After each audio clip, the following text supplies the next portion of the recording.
पूर्णिमा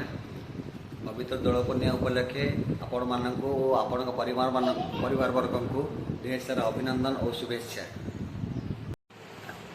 जमी आम पूर्व कही आम ग्रामर दोल पूर्णिमा होलीर संपूर्ण वीडियो आम दर्शक मानक देखापी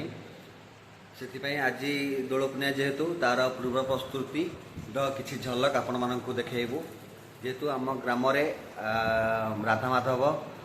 राति ही बाहरती 12टा पर साई साई बुली घर घर बुली भोग खाती देन सेतेबेले आमर यात्रा भी आरंभ हुए तार किसी पूर्व प्रस्तुति झलक भी आपन देखू। आज जेहेतु संक्रांति भी अच्छी गोटे पवित्र दिन एबे मंदिर जीवु एबे काली आम सांग मैंने सब भुवनेश्वर पलि ग्राम को एबे चिकू फोन करती एबे चिकू सी घर बाहर के आसूची चलो जीवा मंदिर आम चिकू भी आसीगला ता सहित मंगू डन भी अच्छी आम साईर डन मंगू चिकू चलो जीवा मंदिर ने गाड़ी बाहर कर।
नमस्कार वीडियो